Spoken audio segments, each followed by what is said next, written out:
Sa atong unang pagbasa, gisgutan dinhi nga ang mga Ehiptohanon nga giisip na nga igsuon sa mga Israelita tungod ni Jose. Di ba si Jose, kuan man to, kanang nahimo man tong gobernador, unya ang paraon sa Ehipto nagkuha sa pamilya ni Jose katong iyang 11 ka mga igsuon o kuyog silang papa hangtod nga midako sila, midaghan sila didto sa Ehipto. So ang Ehiptohanon o ang mga Israelita nahimong managsuon, usa na lang sila kanasod. Pag-abot na gyud sa panahon nga ang mga Israelita gibendisyonan si Ginoo, niso dayon ang gitawag nato og yawa. Giyawaan ang hunahuna sa bag-o nga leader sa Ehipto, Pharaoh, og nahadlok na siya nga basin unyag unayon sila gubat sa mga Israelita, mapildi na sila kay daghan naman kayo. So samtang naa pa sila'y authority, ilang gilisod-lisod og maayo ang mga Israelita. Unsa maning salaa? Kasina, kahakog, kadaw sa dungog. Naa ba ni semblance dinis atong nasod karon? Naawa. Mayo kay aware day mo. Sa inyong pamilya naa wa. Kana bang managsuon binangiay ba kay yay murag sikat ni sa akong amahanda? Daog-daogon ko ni. Naana wa. Sa managsilinga naana wa. Sa simbahan naana wa. Sa mga pari naana wa. Ay daghan. Dako kay naa ba. Unya, mao ba nay atong basihan aron ma-discourage tas atong pagsunod sa Ginoo? Dili mo nang niingon si Kristo, awari usa tas atong tubag sa Salmo niingon, ang atong hinabang anaa sa ngalan sa Ginoo. Pasabot sentro ta sa Ginoo.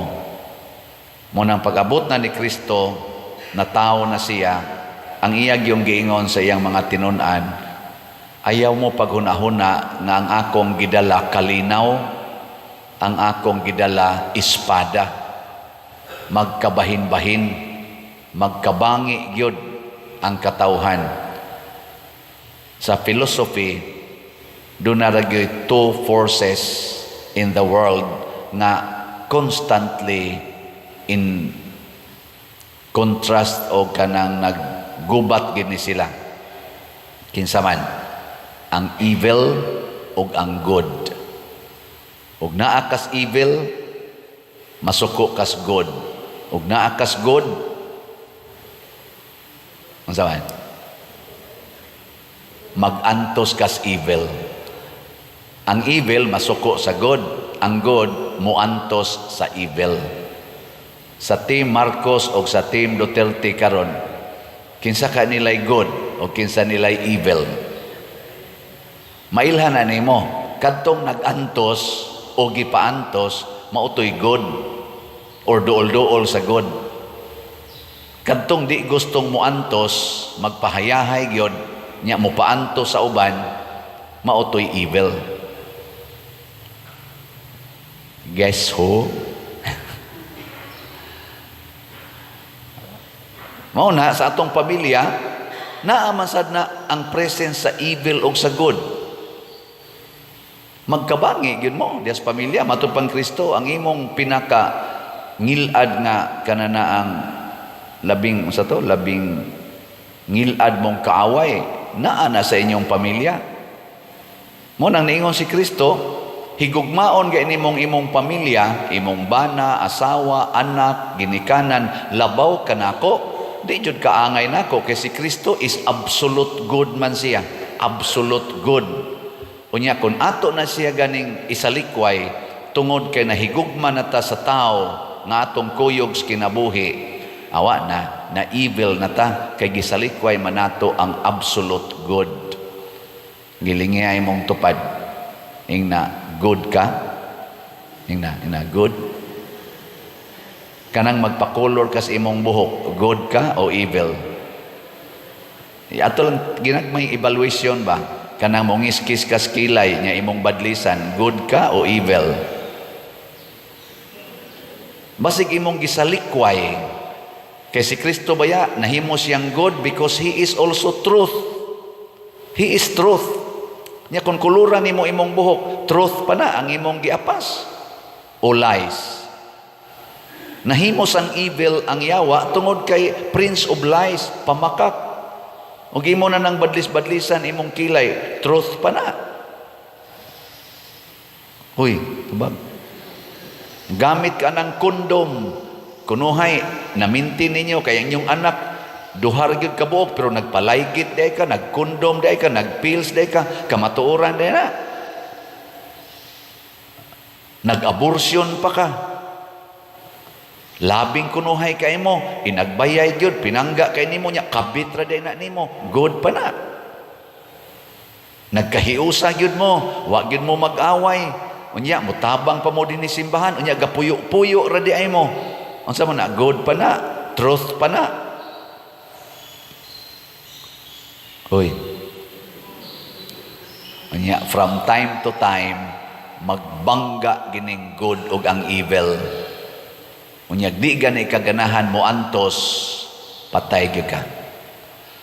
Karon ang gimonitor og maayo ang kahimtang sa atong former President PRRD, 80 anyos galisod naglakaw, purting daghanag sakit, gipugos gyud pasakay sa eroplano ug gipriso karon didto sa dahig. Pero unsa may iyang gisulti?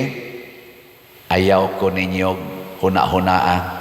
Mamatay ra ko anytime. Huna-hunaa ang atong nasod. Kinsa maroy God ani. Ibutang talang padili gani yung absolute God. Kinsa maroy God aning sitwasyon na ang administrasyon dinhi o si former administrator. Ang present administrator o ang former administrator sa atong nasod. Kamo na nay hukom. Napagiroy pinakakuan ay bag-o kining isyu, hot kaayo. Kamo nakakita mo na social media, hasta mainstream media ni publish na niini pasabot din agin ni fake news. Kaysa una tawgon man nilag fake news, karon di na gini fake news. Ang hukom karon findings dito sa Amerika, especially in LA, na ang namatyan ni Paulo Tantoco, the late Paulo Tantoco, overdose sa drugs. Published na na. Dili na na fake news. Dito sa Amerika, sa atong mainstream media o sa social media, perti na narong katapa na karon ang kuyog niya dito sa hotel maapil man sa investigasyon. Kung diin ang kaso na hitabo o diin na hitabo ang maong kamatayon o ang paggamit sa illegal na substance, kadtong tanan niyang kuyog niya, entourage man to sila, naapil ganing pipila nato ka mga suod nga mga personalities din his atong din his ato. Apil man dito na i-picture, na i-record. Saan mo na ron? Kung ikaw tarong ka nga pagkatao, nga naapil ka itong maong entourage, musulti jud ka tinuod. Mubarog jud ka, nga tinuod na, naka-observe ko ana, di ni mo tabunan. Di ni mo tabunan. Nya kadto silang kuyuga, mura to sila managsuon. Suod kay sila, nangaon sila, nagparty-party sila, usara sila ka hotel, suod gito sila. Unya kung ikaw karon na apil na kas investigasyon tungod aning maong sitwasyon, musulti jud gas tinuod. Magkabangi gyud mo sa imong kuyog. Mo na ingos Hesus, ang imo unyang labing ngilad nga kaaway kanang imong kuyog. Kuyog sa pamilya, kuyog sa politika, kuyog sa opisina, kuyog sa akong ministry si pare. Mabangi gyud ko, magkabangi ko sa akong isig kapari. Kung pananglitan, musulti gyud ko tinuod nga sitwasyon nga nahitabo dinhi sa simbahan. Di ba? Nya, willing ka nga makigbangi sa imong suod sa kinabuhi aron lang gyud barugan nimo si Kristo, ang kamatuoran ug ang matuod ug ang kaayuhan. Gilinga imong tupad ingna ug nakuyog pa kaato, musulti ka ingna kano. Lingi abay imong tupad ingna og usa pa kas kuyog ato, musulti ka. Oy, kasagaran takom ang baba. Wa ko kay wa jud ko ana, nakatug. Karon ilan nang gidiscuss. Timan-an nato ang drugas number 1 gid na nga kaaway dinhi sa atong nasod, nga daghan kay gipatay ana og daghang nga daot nga pamilya tungod ana, daghang nga wagta nga kaugmaon tungod anang drugas labi na dinhi sa ato. Mo nang paglingkod ni former President Duterte, gideclare gid niya war on drugs. Gani karon kanang iyang pagkapriso tungod na sa iyang war on drugs. Kining ato rong present administration sa una niyang suna, wa gyud gideclare niya nga war on drugs. Mao nang na-highlight tong iyang unang suna hangtod karon, gipangita pa na what is your opinion about drugs, illegal drugs. Wa pagyapon siya comment. So nagkabangi na ron sila. Unit team ba yan as una? Di ba? Unit team na Sara, Bongbong Marcos, unit team, perti na tong lipaya ato, landslide good sila. Pero tungod kay naa manggi usa nila nga evil, usa nila good, nagkabangi gyud. Ang ato na larong hukman, kinsa kay evil nila, kinsay good. Nilingi ay mong tupad. Ingna, kung ikay pahukmon, kinsa may evil sa unit team, si Sara o si Bongbong? Ingna. Di lang kumusulti ninyo sad, kay naaman sa kuy akong judgment. Pero atong tan-aon, kinsa Manila ang nakigbatok sa illegal drugs? Kinsa Manila ang dunay effort to destroy drugs? Ang ikaduha natong evil sa atong nasod nga ni us-us gyud maayo ang atong paglambo, graft and corruption. Graft and corruption. In addition to drugs, nagkunik raman ni sila. Aron makapalit og drugs, mag-corruption. Aron maprotektahan ang corruption, mag-drugs. Na-impeach ang atong vice presidente tungod ng corruption kuno. Pero ang kanunay isulti sa atong vice presidente, anti-drug siya, anti-corruption siya, anti-insurgency. Kaya kana sang atong insurgency, connected man na sa graft and corruption. Wa man na sila ika-finance sa ilang operasyon kaning atong mga underground movements kung dili suportahan gikan sa atong mga opisyal sa gobyerno nga mga kurakot kaayo. Gihimom na silang mga murag mga fighting dogs, ang sitaw na attack dogs. Pag terrorize ba, hadlokon ang katong mutingog, inigtingog, paskinan dayon ka, hadlok na lang kam tingog. Kakunik na nya gideclare man na sa atong vice presidente, karon impeach na siya. Ang iyang unit team sa una, ang nagsiging pakpak sa war on drugs sa una, karon mobarog na, mosayaw-sayaw pa kay na impeach na. Kita na lang mohukom ana, nagkabangi na sila maayo karon. Mao na ingos Hesus, moabot ganining panahon na dawata gid ninyo ang pinadalas Ginoo. Kay kun mudawat mo sa akong gipadala, nidawat sad mo sa nagpadala kanako nga mao ang Dios. Pero mo kontra mo sa akong gipadala, kanang nagsangyaw sa kamatuoran, nagsangyaw sa kaayuhan o sa kabalaan sa kinabuhi, ang atong gidawat mao ang yawa. Mao na ni ron, ni resulta na siging pangsalikway anang naang mga tao nga nag-advocate, pilago na kabuok na nga priso, na nga contempt dito sa Congress, ana nga nagsulti ba, anti-drugs, anti-corruption, na nga contempt sila, gubot kaayo, luoy kay tan-aon. Hangtod karon gani, napay uban, wa pa kagawas sa prisuhan. Si Kristo, ang mga apostoles, nangamatay sa tungod sa pagsaksis kamatuoran. Mo nang ningos Kristo, bulahan gyud mo kon magpabilin mo diri nako, bahala nagmakontra ninyo ang inyong kapamilya o kapuso dinhis kalibutan. Ang ato mga politicians nga kaniadto suod karon kontra na, ang kontra kaniadto suod na. Ang pangutana lang, nagkasuod ba sila sa ngalan sa Ginoo o nagkasuod sila sa ngalan sa dautan? Kay duha man ikaklase ang unity. We are united to do evil or we are united to do good.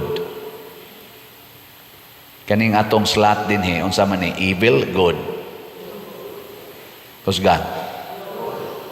Unsa may gamitan ninyo sa inyong kwarta ron? To buy slots or to buy new shoes or new dress? Sige. So, ato na sa ning balikon pagpasabot ang atong slot, minimum donation para sa atong projects. Ang ato rong duha ka projects nga nahibilin, kaning Grace, ang pagbayad atong 70 million, kay wala man ta adto man sana ato ipadama ni nako, dadon ko ni ngadto sa Compostela karong August 5 sa akong bagong assignment. Dadon ko ning 70 million, pero inyo ning hotdog palit karon kutob karong August 5, gaan kay akong lawas mo travel ngadto sa kuan. Mabutang niingon ko ayaw na lang ng despedida kay moingon mong despedida, unsa man ang pasabotan ng despedida? Maayong pagpanaw. Unsa ang pagpanaw ng akong higot 70 million? Ang ayan pa na inyong despedidahan nga gadaha ko sa 70 million para isulbad sa atong utang dinhi sa atong parokya. Dadon na nako didto. Unfair ba yan na sa laing parokya? Pero kay lagi di man sa dawaton sa mosunod nako, mo respeto sa kuniya. Ako ning antuson, kamo lay pahimos aning facility nga gibayran nga part anang gibayran nato anang 70 million. Ako lay mag-antos og pangita og kuan. Ya katong gustong mo antos kuyog nako, hala palit mog slots kaning Grace. Minimum 100 pesos usa ka slot. Nya maximum wa nay limit. Ana 100 pesos. Nya naa ni siya 70 slot challenge, 7,000 ang kada challenge. Pila na may atong halin as of yesterday. Niabot nag 5,154 atong halin. Na apay 694,846 ka slots nga available, 100 pesos per slot. Di lang ta mag-uol aning dako pa kaini, pero kitang tanan nga gustong mosunod sa Ginoo, gamito nato atong kwarta ipalit aning slot, sunod natong mata makaingon ta, hala nahurot man di ay pila man roy akong subscribers, mga 256. Ibutang nato ang mga viewers nako kanang nag-TikTok na akong humili, gi-Reels, gi-Facebook, nang YouTube. Sobra man gyud mo sa mga 1 million kada adlaw tibok kalibutan. Ug mopalit mo tag sa kaslat.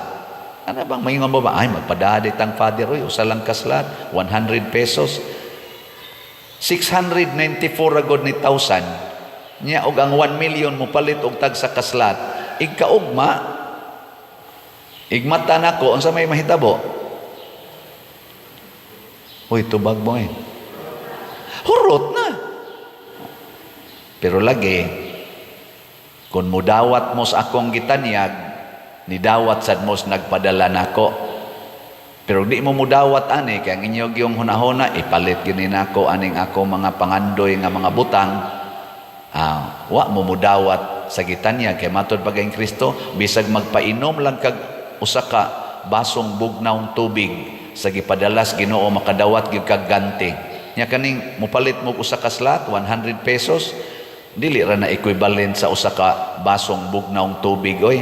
nya inyo nang gibuhat tungod kay ako pinadala ko sa Ginoo, pari gog ko.